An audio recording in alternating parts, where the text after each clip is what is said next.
আচ্ছা বলো তো, এইরকম গরম গরম মালপোয়া খেতে কার না ভালো লাগে?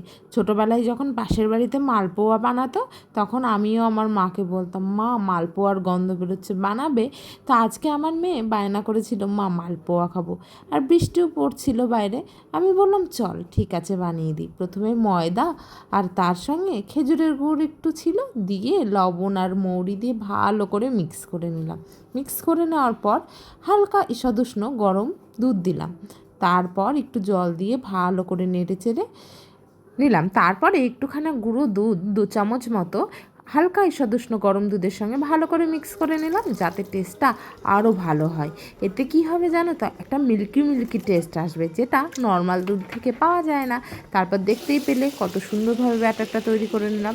তেল গরম হয়ে গেলে 1 হাতা দিয়ে দিলাম মালপোয়ার ব্যাটার। তারপর দেখো কি সুন্দর ফুলেছে না?